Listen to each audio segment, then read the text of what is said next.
Hi, Senga.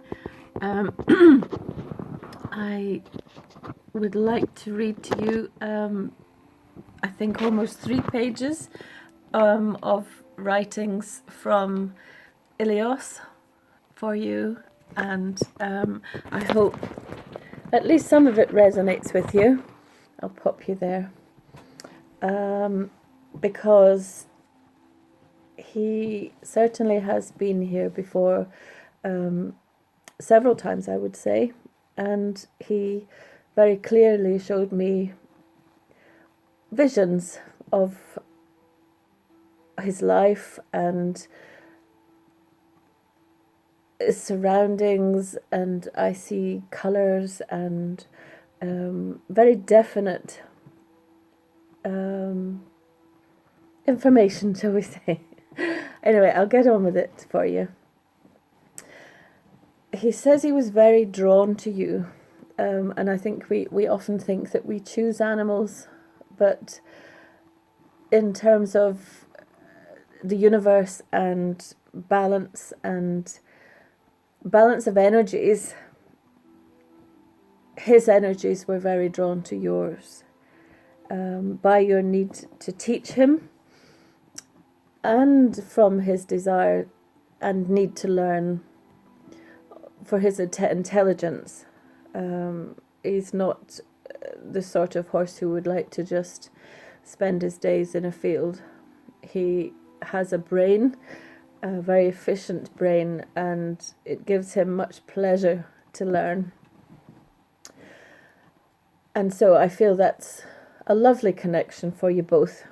You need to teach, I'm sure, and he needs to learn. So it's a beautiful balance.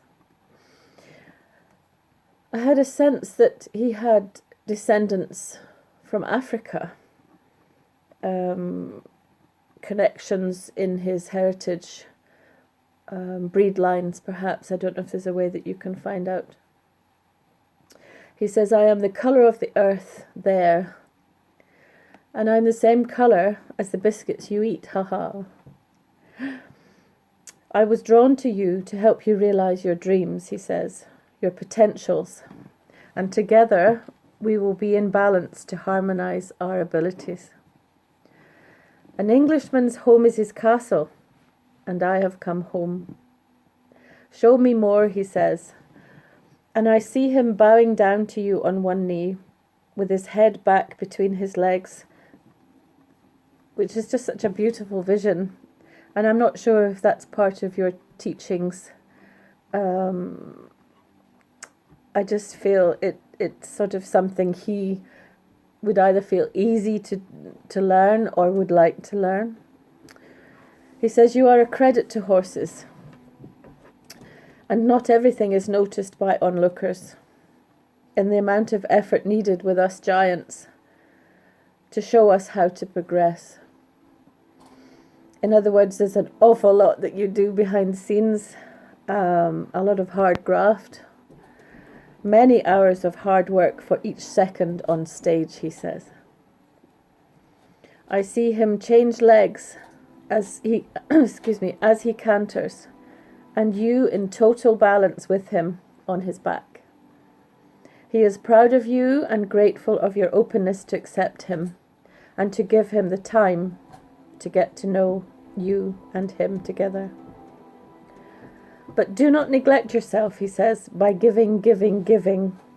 You need to receive to be at your best, for us both.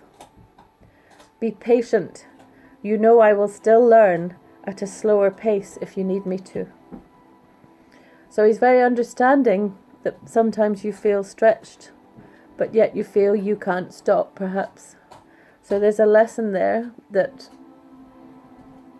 what we feel is essential to do under a certain amount of time, that they can help you by telling you there's no need to be quite so intense about everything, and perhaps just to have a little bit of time out sometimes. He was brought to you to fulfill both of your needs and wishes. You understand him, he says, which is refreshing. His needs could be taxing for some in his past.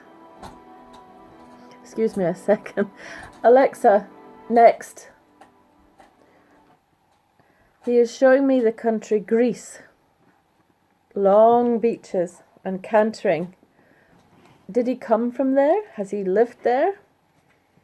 Or have you been to Greece? Or are you going?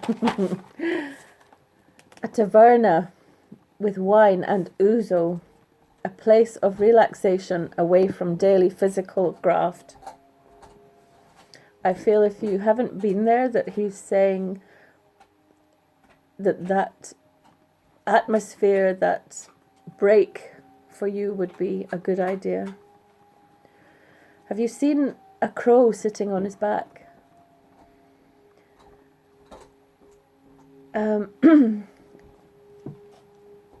He says, or rather he showed me that he was, whether past life or in this life, used by someone Western style. I see him going in circular movements one way and then another behind cattle, fast, and dust everywhere. The words steer and yeehaw and rope flying above his head, and lots of people watching like it's a competition. Spinning, he said.